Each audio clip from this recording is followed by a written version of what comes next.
année pour que ça se passe bien pour lui? Oui, on a eu Sadio. Hein. Okay. On a eu Sadio avant de signer là-bas. Il l'a appelé.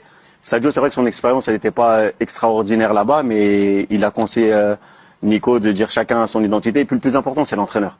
Vincent Kompany l'a appelé, il le suivait déjà quand il était à Anderlecht, il connaît exactement ce que fait Nico et lui enlevait déjà la pression des buts. L'année dernière, le Bayern, je pense, ils ont marqué 99 buts.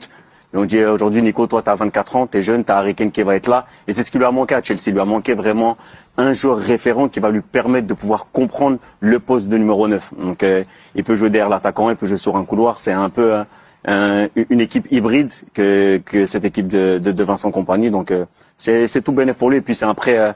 C'est le troisième plus gros prêt de l'histoire, pratiquement 16, un peu plus de 16 millions d'euros. Donc, un prêt payant, ouais. Voilà, s'il fait le nécessaire, et je pense que Nico a les capacités de s'imposer là-bas, ce sera un mariage sur du court, moyen, long terme. Allez, on en vient maintenant au dossier qui fâche, parce que vous parlez de l'idée de Nicolas Jackson en se projetant dans le futur. Qu'est-ce que vous avez pensé des déclarations d'Uli Hoeneß, le président d'honneur du Bayern Munich, qui juge l'objectif de 40 matchs comme titulaire pour lever l'option d'achat de Nicolas Jackson totalement inatteignable?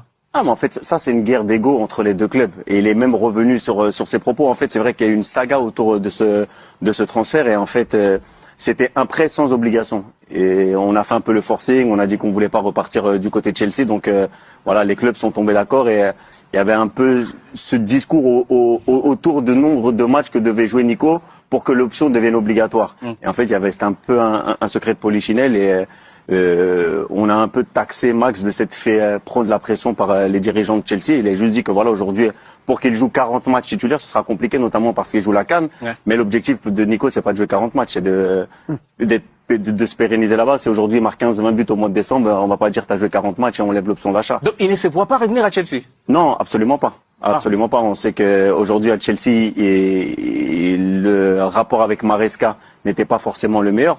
On va jamais cracher dans la soupe parce que Chelsea lui a permis de trouver le niveau européen. Il a joué 2 ans là-bas, il a marqué ses 30 buts, donc il a toujours eu un bon rapport. Après, c'est vrai que ces cartons rouges ont un peu compliqué la donne du côté de Chelsea, mais aujourd'hui, on se projette vers le Bayern qui fasse une bonne saison. À la fin, on verra ce qu'il y a de mieux pour lui. Mais c'est vrai que le Bayern aujourd'hui, c'est une priorité pour un très long moment. En tout cas, sa carrière.